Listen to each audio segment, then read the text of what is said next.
2022 Stanley Cup champions.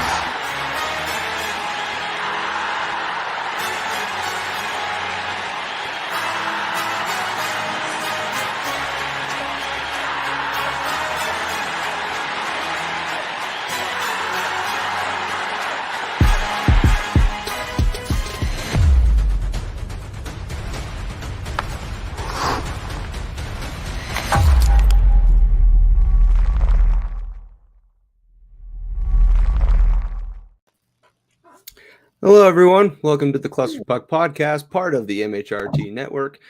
Here at Center Ice, I am Nick. Beside me here, Iowa's greatest MC, Britt. Happy New Year to everyone, first of all.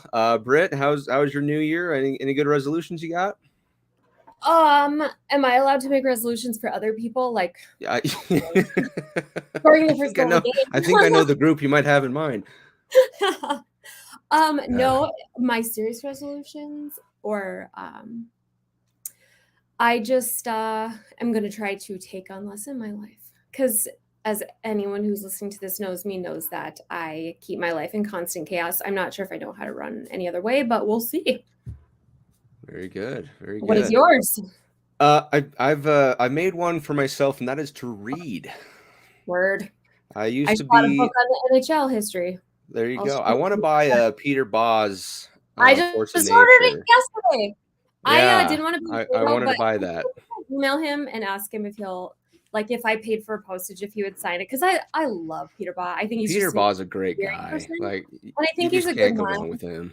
Yeah, and I know some people. I don't know if you know, like, some people are like not very sentimental about signatures and stuff, but I always feel like it's more personal. But I'm also just sentimental. I have the book as written by Doc Emmerich, and he signed it. Okay, it's not nice. personalized or anything. It's literally just a sticker that he signed, and it's pasted into the front cool.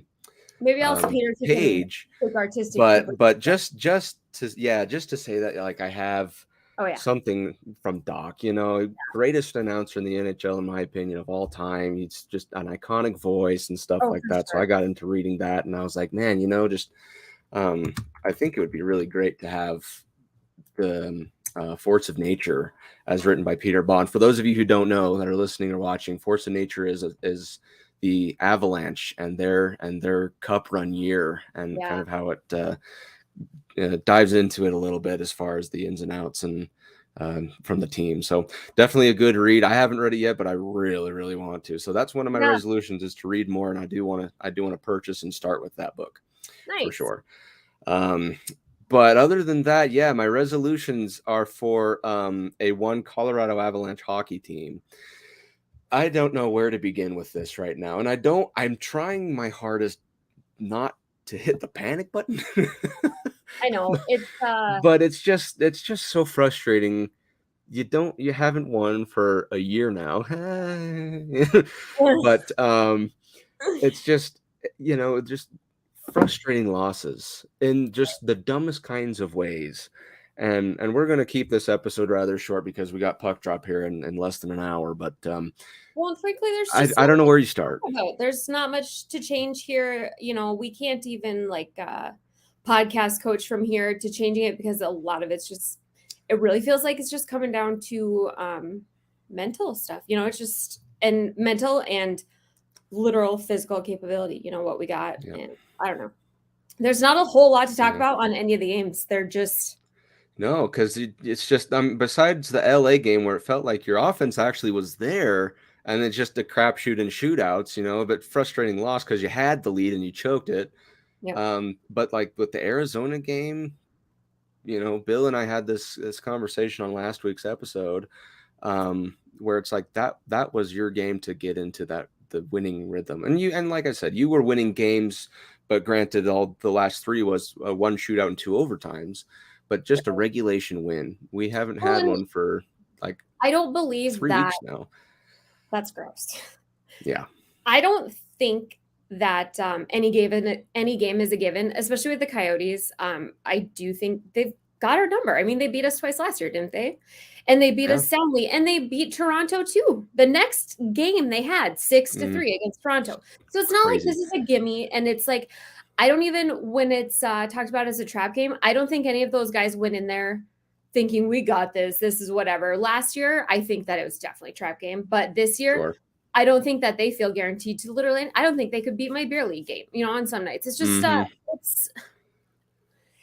but they need going in with 4 wins. I believe in momentum. I know some people don't. There's Tilly. She says hi. But the Avs need these wins enough that they should be able to get the easy wins. We need them because we need every point possible. If we literally can't beat any higher end team, we've got to beat the Coyotes. I mean, it's just, I don't know. And it was after that Toronto loss where, I have my hour-long "the sky is falling" moment, which is I was rage texting you, saying we're never going to win another game. I get, but then I had my reality finally hit my senses. But it's just there's a lot of stuff we can chalk stuff up to. Yes, injuries are one, but at the same time, you can begin to discredit that a little bit more because you have won games against, like Nashville. I think you won a couple times in the last month, and Montreal, stuff like that. So you can win games with the squad you have. Right. It's just the offensive production that is just with LA disappeared. When you blow the goals, when we actually do get some goals and we blow it. Yeah. Specifically, I'm guessing it's the LA Kings game you're talking about. You have a 4-2 lead going in the third period. There was a nice lead, and the offense was cooking just fine. But just highlight goal of the year, Cale Makar. Yeah. Oh my God. Oh yeah. Just beautiful stuff like that. They were put together in that game, but for the Arizona and Toronto games, I just don't know where they were, that just nothing was clicking, and we just seemed like we weren't really wanting to play, and so it's got to change. In my freak out moment, I was like honestly thinking, oh, we're not even going to make playoffs. At the rate we were playing, because as the standings currently sit, we are 1 point out of a wild card. So yeah, it's not like skies falling type moment. You still have plenty of games left to at least get the wild card. But after winning a Stanley Cup, don't you think that you'd at least want to have one of the top 3 positions in the Central Division? Right, and not the strongest division that exists. I mean, it's just not.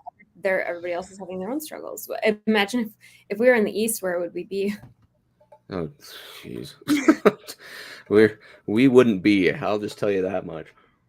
I mean, but what sucks too is like you have those moments after the game where you're fuming and everything is awful and everybody's on the internet screaming to trade Sam Girard and Newhook is dead to us, and it's just like and then the next day they're like, okay, I overreacted. But like the overreaction doesn't feel once we get over it, it's hard to feel that like bounce back of hope. It's kind of okay, can we maybe do it again? And I felt like after the LA game, I didn't expect us to win, but I thought, a win or like a good hard fought loss would still feel pretty good. Yeah.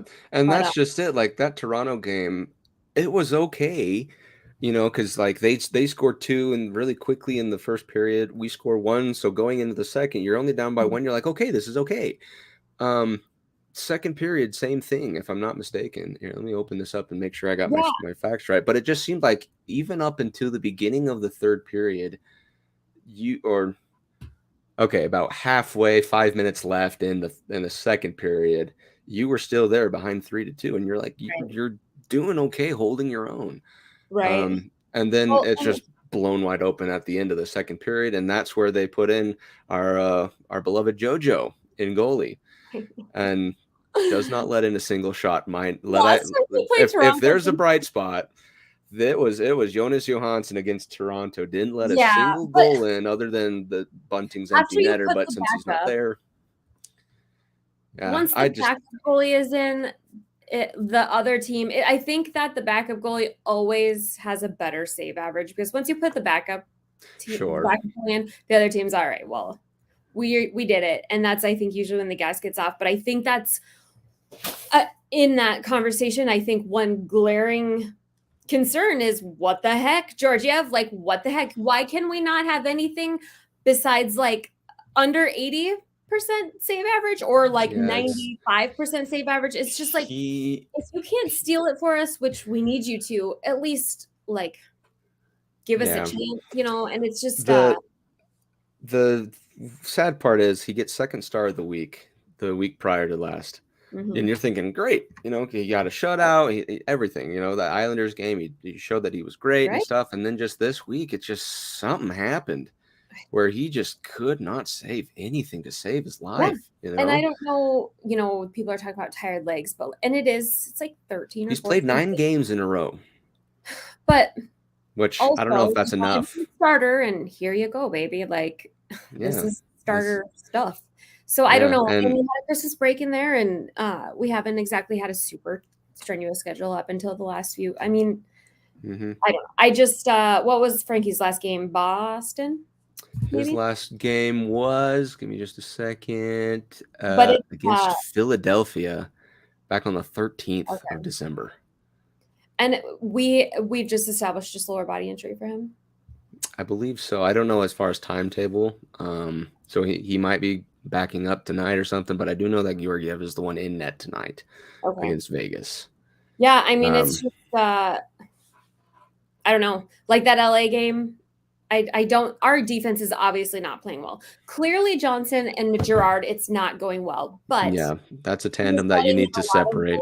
Yeah, there's a lot of goals that he needs to be saving, and he's also going to have to save some of the ones that he shouldn't, which is just mind-boggling because he is making some absolutely incredible saves. Absolutely incredible. And then getting sniped from the blue line over his blocker shoulder, I think 3 or 4 times in the last 3 games. And it's, you know, you're going to get screened, and that's going to happen sometimes, but that's a little too often for a no contact from the blue line goal. Even at for sure. NHL level, it just simply is. And that's just it. You know, it's been those. You know, back in, you know, when we had those losses of Boston, Philadelphia, Boston again, Rangers in the shootouts. You know, it was those losses you could chalk up to we didn't have a complete team. More than half were from the Eagles, and so Georgiev, he couldn't save or anything, or Francouz couldn't save anything. But these ones, it's just. It specifically with some of those Toronto goals, it's like you should have been in position. You know, he pulled himself out of position for a couple of them, and it's just like, what are, you know, and maybe he lost sense of where the puck went or something like that. But at the same time, we knew early on, specifically with that run where you beat Carolina, you beat Washington, you know shut them out in Washington. That was a proof game right there. Yeah. You know, so Georgiev knows what he should be doing. So it's difficult, at least in this last week, to go to bat for him, saying, hey, some of those are fluky goals. You know, it's just he didn't see it. There's a good screen, stuff like that. So you have to credit the other teams for just getting through. Exactly. You know? But it affects, you know, there's an ebb and flow of trust between the defenseman and the forwards and the goalie. And for the beginning of the season, we could just trust him. You know, Makar, it's nice when our defensemen we can't rely on our defense for offense if we can't rely on Georgie to pull, you know, some wild stuff out of his butt once in a while. Because honestly, you see Makar and Taves get burned sometimes, but that's because they should have and need the liberty to produce offense, but they can't. I don't think that they are as inclined to do so if they can't trust the goalie behind them. And maybe Georgiev can't trust the defenseman in front of him. It's cyclical, but we need that moral win tonight. We need that Georgie needs to come out strong. Or I was just telling someone today, he has a struggle ahead of him to be trusted as the guy because he sold us. And now everybody's like, oh, like, what's going on? Something's happening.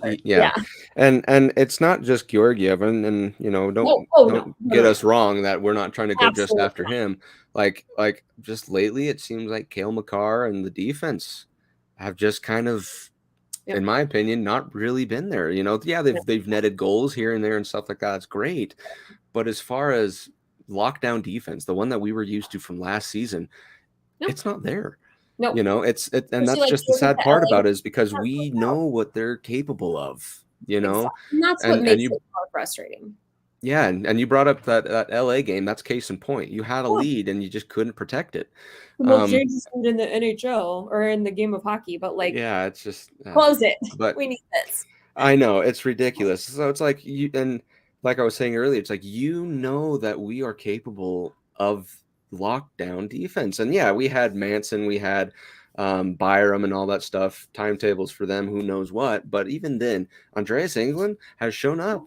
He's been about the most consistent mistake-free that I've seen him in a long time. Now, granted, he's not producing or anything. He's taking shots and he's getting really close. But, other than that, it just seems like there's just these little wishy-washy mistakes that end up costing us on the back end. And it's just, there's just no way to go around that. It needs to be fixed and needs to be fixed now. Yeah. Well, and I kind of, throw that game away with Arizona, put it away and never look at it again. And then throw it away, put it away again with LA. And then it's like Toronto, okay, let's just do this. And then we'll just propel forward from here. And then it's like, okay, not ready to throw the whole season away and everything. But Mac is back. I feel like it's like he's back and he's certainly rusty. And apparently Nico is back to not. I don't know. Nico disappeared during the Toronto game, but I'm hoping that with tonight, with Mac, with something about Vegas that makes you want to kick a door down and just light a casino on fire. I don't know. I hope that we can come out for a goal. For God's sake, please come out strong and just feel good after this. Really hard to remember that our record isn't that bad. It feels bad. No. I was just looking at the end of December. Was that you that I was talking to about? At the end of December, we had the highest win percentage that the organization has ever had since the Nordiques relocated to Colorado. So it's just absolutely absurd, but doesn't feel like it. Yes. And so we have, it really doesn't. 3 games in hand on Vegas, but it's like they've got 13 losses or 13 wins and we have 12 or 14, 13. Yeah. We're pretty even with Vegas actually as it currently sits, which is kind of weird because Vegas they've lost and they got injuries of their own. They've lost about 4 of their last 7. Yeah, and that's just it. It's just one of those times where you're like, this doesn't quite feel correct. Vegas has got 52 points, but if we look, they're 25 wins, 12 losses, 2 overtime losses. We're at 19 wins. We're almost there. Like it's 6 wins, but there's more than 6 games left. It's not like and I'm like I said, I came back to my senses. Sky isn't exactly falling, but you need to get when there's a rut and you're in a rut, you need to get out of it as fast as you can. Fix whatever is going on right now. In my opinion, it's the offense more than it is the defense, but let's be real. It's the team as a whole. And just, I know this is going to sound pretty cliche, but stay as healthy as you can. It's difficult because these injuries have really put a wrench in the system. But you're getting people back and it's not to a point where it's costly anymore. It's to a point where it's just annoying. You can still win games, but it's just annoying. Yeah. So we do have Helm back tonight, which yes, I love me some Helm, but it is kind of a thing too that we're getting a rusty older dude back. So it's, we're not, we'll see how it goes, but slowly, at this point we're missing Gabe and Bo, which, as I've told everybody, I assume at this point that Bo is no longer alive or he's in witness. And it's we don't know much about what happened to him. We're not entitled to their health records, but oh my God, would it be nice to know if he was alive, Oh, you're telling me. Let's see, is there anything on him? Bo Byram. Let me see. This is back on that RotoWire. I found it's pretty okay. They say estimated return is January 5th, which would be Thursday for Bo. That's estimated, but I'm pretty sure they just said he was unknown. Bednar came out today and said Manson was on the ice today. Yeah, they're putting Gabe him is back. still nowhere close, and it's like, does nowhere close still? I know it's like they put him as returning like mid-January. Yeah, so it's like maybe that's kind of what is nowhere close, because Bednar does tend to exaggerate some stuff. Yeah, but at the same time, 3 weeks. Yeah, because there was one. What was it when Lehkonen was coming back? He was just like, he's not ready. He won't be ready for some time. Like a game later, he's back. I was gonna say maybe close. It means he has to be ready within 2 games. And maybe Bednar's just kind of throwing in like just something to throw off the scent for the rest of the teams that are scouting ahead or something. I don't know. Maybe that, but that would be an ideal situation. But in either sense, you're out Nichushkin.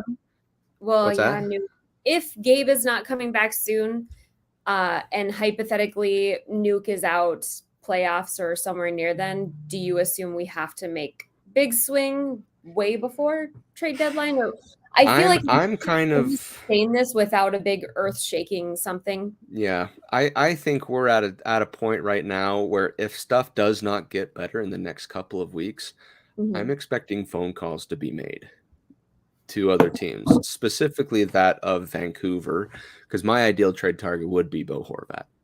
Now, how you're going to fit him in financially, that's up to them to figure out. But at the same time, I think he'd be a great fit. That's right. That's exactly right. Sam. But like I know the two, what? Oh my gosh. Tank for Bedard. I mean, in an ideal situation, sure, but right now we're still within playoff contention, so I don't think that's in the question. I'm hoping Bedard goes to San Jose myself. But that's just me. Noise. I think my son just came home. He's supposed to be at the babysitters across the street. And my husband's gone. So we'll see what's going on. Sorry for the noise. No, you're good. So as far as back to injuries, so right now Nichushkin, it just labels him as out. It does not label him as IR just yet. So maybe it's just something he's nursing. I know he was practicing just in regular clothes on the ice, just getting shots in, getting feel for the ankle. So hopefully that doesn't mean he's going to be out long term. But as far as Byram, Francouz, and Manson, they are on the IR. So who knows? I think it's 3 weeks minimum? I think so. Something like that. The Nuke thing scares me because he just didn't look right when he was back. So yeah, he wasn't the same. No goals, a couple of assists. It just didn't seem the same. So hopefully he gets something corrected officially, and he's back. For the rest of the season, because you miss him. You can tell when he's not there. His offensive checking ability is just far and away the best. Him and Lehkonen's are great. Yeah. But we're missing. We got no one, that garbage stuff, that hard. We have a lot of, it just feels timid right now. And I don't know. Just not the Avalanche of what was like 10 minutes ago that we won the Stanley Cup. And I know. The problem too is we're so spoiled, and it's just so close together that if this was the season following, the abysmal 48-point season, we'd be thrilled. But when we know, sure missing my Berkey boy right now. I'd give a lot to have Burakovsky. Oh, no kidding. Well, and it kind of got me thinking too while I was in my wallowing grief. Rodriguez has been great. I will not deny he has been fantastic. That was the next point. But at the same time, I was thinking like, it wouldn't. I don't want to pin this on Rodriguez at all. This is not his fault. He wasn't on the team last year. But at the same time, I'm like, if we had Kadri and Burakovsky, we'd still be scoring like nobody, like nobody else. I believe so. Even with all these injuries, I think that offensively, the capability that we had last season was just far and away amazing. We're missing a lot of goals. And you just don't have that with Kadri, and that he's left for Calgary, and same with Burakovsky off to the Kraken. But that's not to say that stuff hasn't changed. 90% of this team, 95% even of the team is the same. The only new pieces really that you have as far as signings go were Rodriguez and Georgiev. Right. And Georgiev did just as good, if not doing just as fine as Kemper did last year. And Rodriguez is a shining star as far as newbies go. He's great, Yeah. You're laying in bed at night and thank God we got Erod, because He's been about the only lifeblood we've had for the last like 10 days. It's horrifying to think. I feel like all we talk about right now is Erod and Miko, and there's nothing in between. It's I don't know. I think we're gonna be okay, but like sometimes I just gotta text some people and cry and just a fit of rage. Yep, that was that's what I did. Just don't post on Twitter so people can't say that aged well. That's right. I try to keep off of it, because if I did, there'd be expletives and stuff like that. But just you know eventually you're gonna get a win. You can't lose out the rest of the season, But at the same time, this right now you've got to get something turned around. A win would be just a big breath of fresh air. You have to win, and it's against a Vegas team, and we'll jump into the look ahead for this week. Starting with Vegas tonight. They are also injury ridden. They've won 3 out of the last 7, I think, if I remember correctly. So not doing too hot themselves. If it wasn't for an overtime win last game against Nashville, they would have lost 5 out of their last 7. So they are also looking for a big win. So both teams have motivation to win. It's all just a matter of who wants it more. I don't know what else to say. But this is one for the Avalanche. You have to show you want it more. Yep. Just plain and simple. So keys to the game, at least for the Vegas game. Number 1 is offense.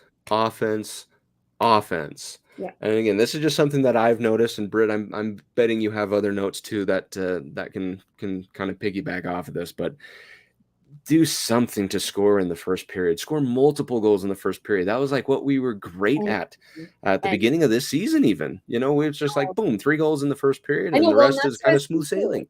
We used to get to celebrate goals so much, and now it's like even the games we win, it still feels like you get done and your abs kind of hurt because you just pretend. And it's like that LA game. I was like, oh my God, 4 goals feels like I just won. It felt like a miracle to get to 4, because it seemed like we were only getting 3 I know. For the last 2 knows how long. In fact, the last time we scored 4 goals was, let's see. No.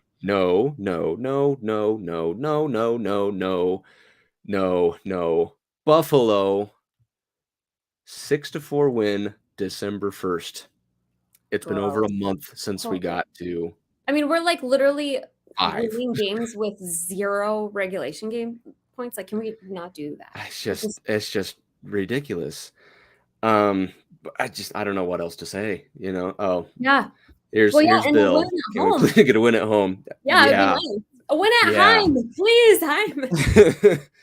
Bill was just kind of releasing his Scottish roots right there. Can you imagine the prices that these people are paying for the post Stanley Cup team? I know, and that was just another question that I was going to have. Sorry, we're going to jump back to this because we're not done ranting.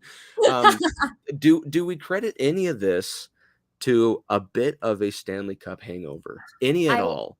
I don't know. I've gone back and forth. I feel like I want to, but that seems kind of like a washout. You know what I mean? Because it's just like the team's playing, at least from one argument that you could have, is they're playing that's like, oh, we won the Stanley Cup. We're fine. We know how to do this, whatever.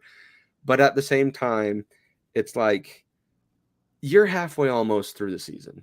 It's like the hangover should last a week, maybe 2, and then it's done, So I don't think it's going to be a Stanley Cup hangover. I'd like to credit it to that myself, but I just there's no validation behind it. Yeah. I don't know, and I don't think so at this point. Maybe at the beginning, but now at this point, I don't know. Does that mean that it's for sure going to cure, because a hangover has to go away eventually, right? Sure. Well, and that's just it, because another thing that and Allie brings us up here is injuries more than a hangover. I would understand that one a lot more.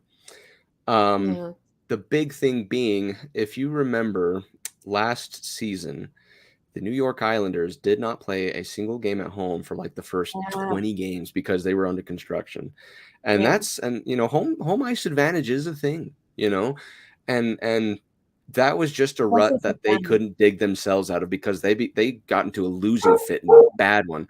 And toward the end of the season, they began to clean it up and stuff like that. But it was just something so far deep they couldn't dig themselves back out of, even though they turned it around mid-season.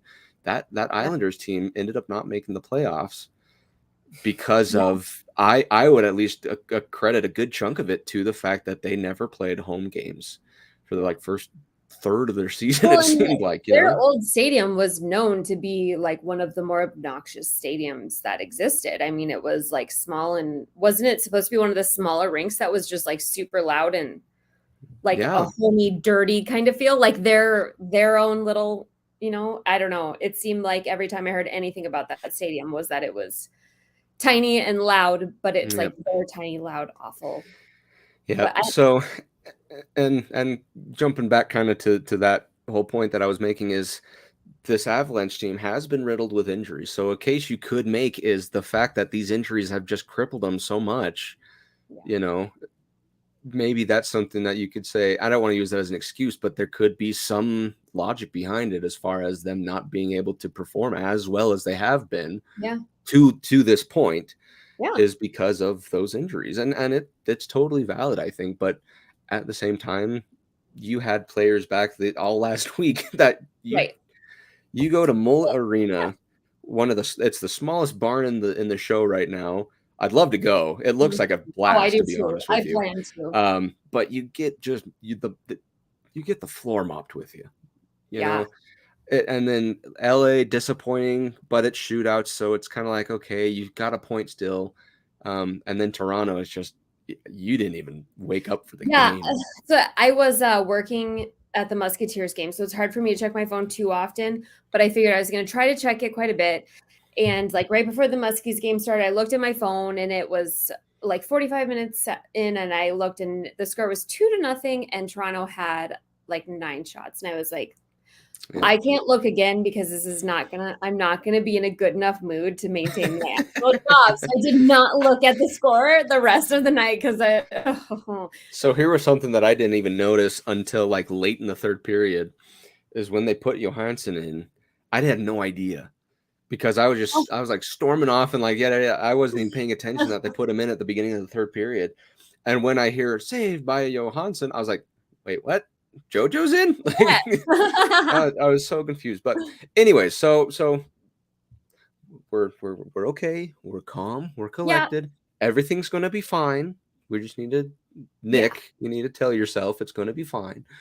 Well, I'm like here on the panic button, but like I know it's like it's gonna be like this. I'm gonna be like snuggling the panic button. But you're at the point where it's like the panic button's over there, and you're starting to just kind of warming her up, eyeball it. Starting to really think about it. I really hope we win tonight.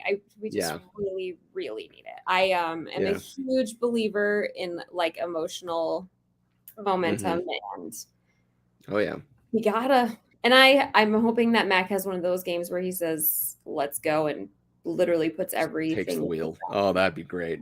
The McKinnon of old that we know. Ali's question, is this the first time Georgiev has been pulled?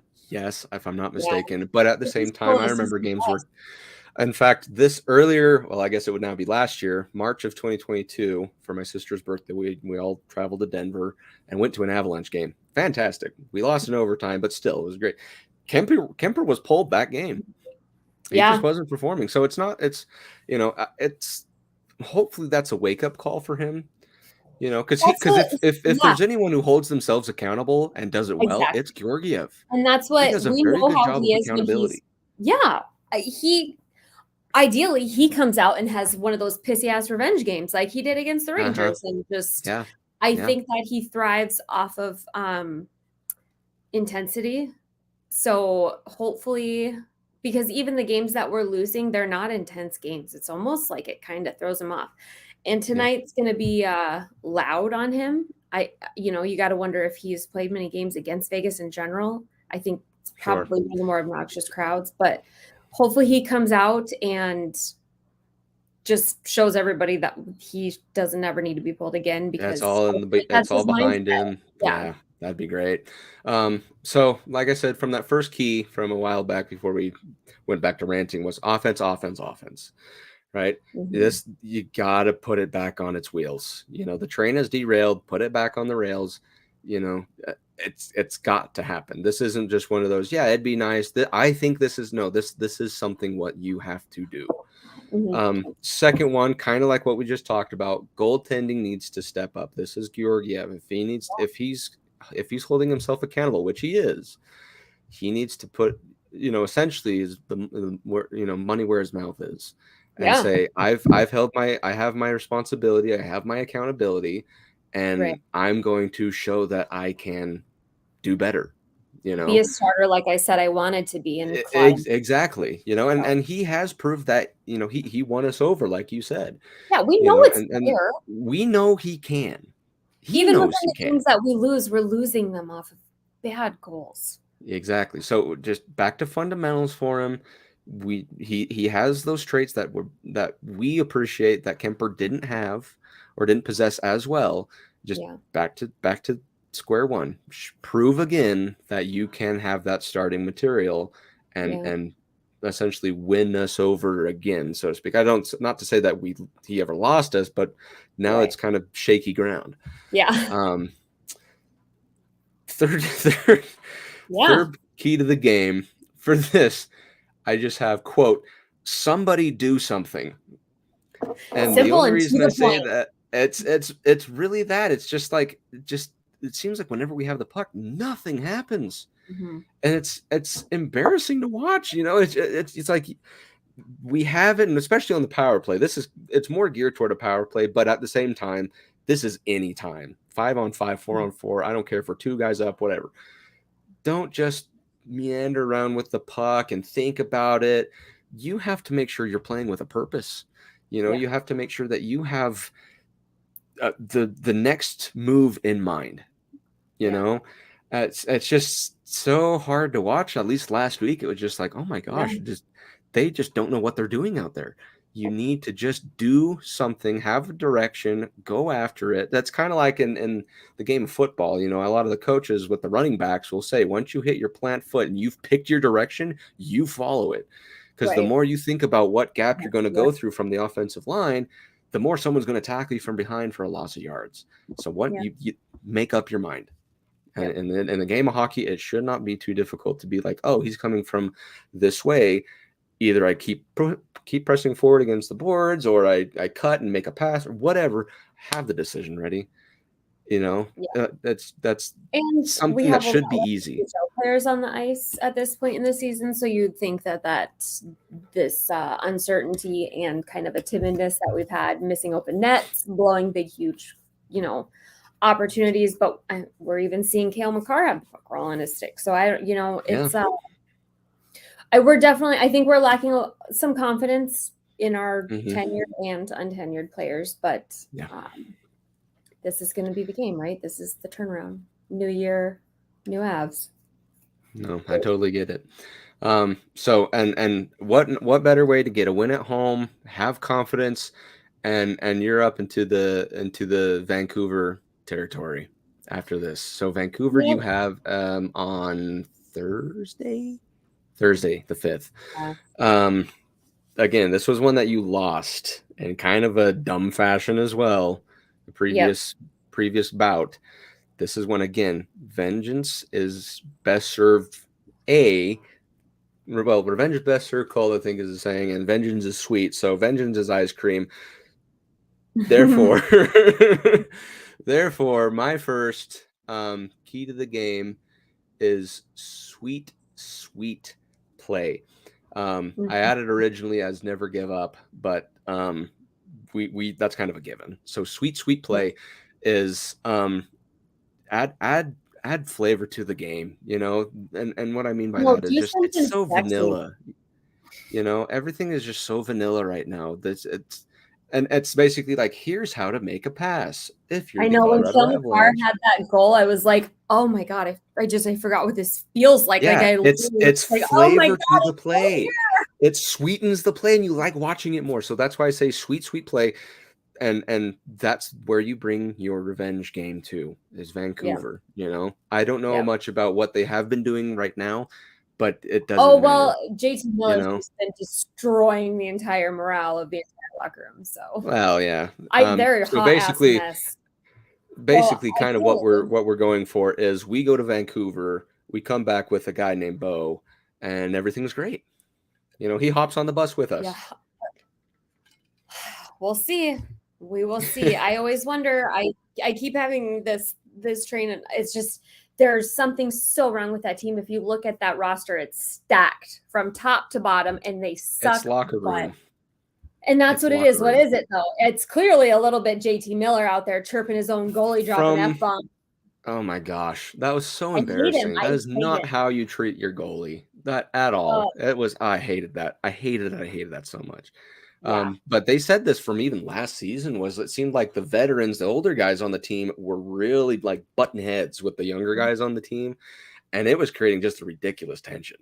And I feel like that's starting, like it was kind of cleared away at the beginning. And now it just feels like it's coming back. JT Miller can't control his own emotions. Oh my God. Especially when they signed JT Miller and not Horvat, like first. Signed him first. I don't know. So hopefully Bo Horvat kind of realizes this Colorado Avalanche that's coming in on Thursday. What if I just catch a flight home with them? It would wishful thinking, but it would be great. Key to the game number 2. Power play, please. We were number 1. We were number 1 in the league for the power play. That has since gone downhill fast. It is not lasted longer than a snowball in hell. I'll tell you that much. Something needs to happen instead of just passing. It's the same thing. I swear, Britt, you and I have talked about for weeks. We're just passing around the perimeter. We can't even get into a zone cleanly anymore. And when we do, it just seems like a wayward pass, or we just pass around and take maybe one shot until it's kicked out. Change that up. Do something else. People can see the drop back pass coming. The zone entries are predictable. Something needs to change. Well, and it just felt like we spent so much time last year in control of the play, and we possessed the puck with very little feeling of fear. And at this point, it seems like we usually come out in the first period, we have very little powerful possession. The second period, we end up having like a small section of time where we have this big productive push. And then that's when we're either going to win the game or lose whatever we get during that productive push. Yeah. If it's more than what the other team does throughout the entire game, then that's the winner or the loss. And just Georgie. I mean, Georgie is single-handedly able to determine a lot of our games. Yeah. And I will say, though, with this little loss streak that we have had, the penalty kill has been pretty okay. Yeah, there's times where it's been shaking. It's like, okay, those were dumb. But for by and large, they've been pretty okay. So that's something that, keep hold of that. But I'm on Twitter. Rodriguez is out tonight. Upper body. Oh, you're kidding me. No. Oh my gosh. That just seems like there ain't no rest for the wicked, man. I don't know. I don't know what else. Wow. Anyways, this is toying with thing. This is toying with how we're emotions. feeling. Yeah, my emotions are emotional roller coaster. Which, speaking of emotions, point number 3 for the Vancouver game: emotional warfare. Level-headed. Cooler heads prevail. So basically, in the sense that, for example, A1 JT Miller losing his absolute mind against his own goalie, that's not a way to win the team, but basically just keep a cool head. Don't make those boneheaded penalties. Don't get, whenever there's those scrums next to the net because you thought you could cram it through the crease, don't do dumb things like that would cost your team, because the last thing you want is to go a man down because you let your emotions get away. Yep. I mean, it's when they're battling their own locker room, take advantage of that and just play your game, because they're on a roller coaster out of control and they're coming in feeling good. So this could essentially be a trap game for them, which sounds insane to think that the Avs would be a trap game, but they beat us, and they think that that's the standard for them at this point, because it wasn't a hard win for them. We didn't battle the heck out of them. That's for sure. Yeah. So yeah, you got to win that one too. I mean, obviously you have to win. You got to win all of them, but this one it would at least give me closure to say, okay, we even the score, and then we wait for that. I think they play 3 games. 3 games. Maybe there's a few that you do 4 from Western Conference teams that aren't in the Central. But either sense, you even the playing field. That would at least give me closure, and you could just move on to Edmonton, which is the next game. I believe that one's on Saturday. Let me check.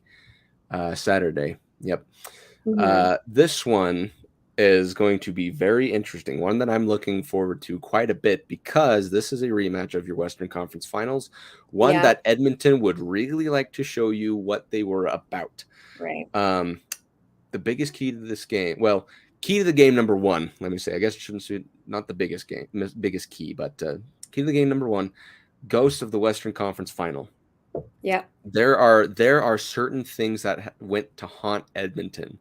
Missed calls, calls that they thought should have been, like Lekkonen's, the high stick that they all say. The offside. There's a lot of there's a lot of stuff that's haunting Edmonton right now that they have all kinds of motivation to be like, they've been harboring it since we knocked them out of the playoffs. Exactly. So they're gonna really want to play a very physical and hard game. Their offensive power is better than it has been for the last few weeks. So yeah, and their goaltending, it's okay, and is it gotten better? Because they're about ready. I think it's okay. $5 million goalie on his head that they just and they bench him. Yeah, go figure. But Skinner has played. Skinner, Skinner, and he's played pretty okay. Nothing to say like he's been Vezina. What's that? Didn't he have a good little streak last year too, though, and then just kind of slowly fizzle out? He did. Yeah. But as it stands right now, they are second. They currently hold the second of the wild card spots. In the last few games, so they've been peppered with wins and losses, but some of them were just by a few points. So it depends again. If you get Campbell, you have a good shot to win the game. In my honest opinion, Skinner, you'll have to crack it. Guy. It's crazy that they went to purchase him and it just hasn't panned out. I don't know, but on either sense, there's a lot of ghosts out there that Edmonton wants to get rid of, and they're gonna throw the kitchen sink at you. Yeah. Key to the game number 2: hold the line. What I mean by this is, whenever on power play, on whatever, a lot of the times it's just we cannot seem to get any kind of offensive momentum when we're in the offensive zone. And a lot of the times it's just these, the puck bounces over the stick of MHRT or whatever defenseman who's stationed there at the blue line, and we have to do this all over again. It kills whatever momentum we had. It's and same thing with when it's in our defensive zone, we can't seem to get it out. That's the most difficult part. It's like, no matter how hard we try, it's always some miracle stick or a miracle grab or a stop or something that keeps it in our defensive zone. So in that case, hold it to the other side of that line, so they have to check up and stuff. A little more like a systematic, just feeling more technical and exactly just composed. Yep. And so it's smart, being smart with the puck when we have it, and getting it what out of there when we don't. There's no two ways about it. That's one of the biggest problems right now that the Avalanche are facing. And when it comes to puck possession, we can't get it out of our zone, and we can't keep it in our zone. Fix that for sure. Yeah, it's not as fun to watch them when they're not controlling the entire game. No, like a cheat code of like some NHL hockey game, but it shouldn't be this bad. I understand that we're spoiled and that it can't be like that all the time, but it shouldn't be this bad. Even And I would hope that by the Edmonton game, we have some semblance of normalcy. If we could have Manson, Helm feeling a little bit better, Mac got his legs back. I mean, when you consider even, a lot of these guys still that have come back, you can't assume that they're all there, right away. It's incredible that Rodriguez has played as well as he has coming back. Yeah. He's played awesome. But now he's not in tonight, so yay! It makes me. I just want to end I just could puke right now. It's like, go figure. Term, I will literally just. I hope it's something he sustained at practice, because that would just be our luck. It's something he got in practice. Anyways, last point of the Edmonton game: sense of urgency at all times. Yep. This was something that was very great when especially last season. I love how we always buckle it to last season. Well, it's 99% the same team. Yeah. Sense of urgency. Even if you're up 1, play like you're down 1, and it's 5 minutes left in the game. Yep. It's you've got to have that urgency that we have to score, and then once you score, have that same mentality. Instead of just letting off the gas and kind of settling back into defense. It's hard offense at all times. Consistency, for God's sake. If we could know which team we'll see from 10 minute to 10 minute within a game, it's like we see 10 different versions of this team within the same game, and it's mind-blowing.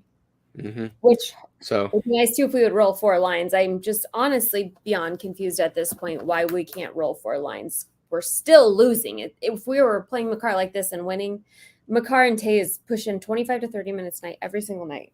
Just freaking put McDonald on the ice, wouldn't you think?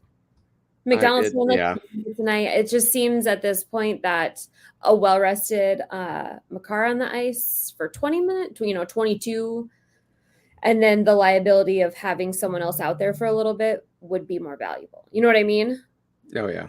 Definitely. So yeah, and that sense of urgency is what helps you stay composed through the entire game. Like from the first second of the game until that last second. It's like the second period has always been our period. It's always been our period through the Stanley Cup playoffs that we got kicked out of by Vegas. We always took it in the second. So I don't know. We need to play a full game. Yeah. And that also brings to light the fact that depth other than JT Compher, you need to keep it up. You need to not, because right now your big stars aren't being the ones that they're not shining bright like they used to and stuff like that.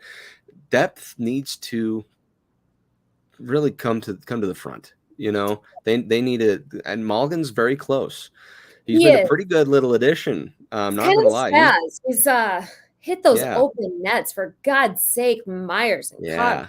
Oh my God! So depth players need to really kick it up as well for these games. And it's just everyone needs to really step up their game, because right now, like we just said, you need to get yourself out of this hole. It sucks to watch. And you don't like talking about it and stuff like that, but you got to nip it in the bud as soon as you can. Yep. So those are the 3 key games for all 3 games for this next week. All of them are very much winnable. They are. With the crew that you have, you can. Yeah. It's just a matter of getting stuff turned around. Yeah. Individually. And especially with Edmonton, when you think this could be doing this again, and then they'll probably have Kane back at that point. And Kane has been huge for them in the time that he has been there this year. He's been huge. So they're only going to get better should they stay healthy. And if they don't, hopefully McDavid says, peace out. I'm going to America. I'm going to the Colorado Avalanche. Right. And then Austin Matthews says the same thing. Once they can't get past the first round, he says, I'm going to the Avalanche as well. And the salary cap goes up $25 million, and we can afford everyone and have the greatest team the world has ever seen. Anyways.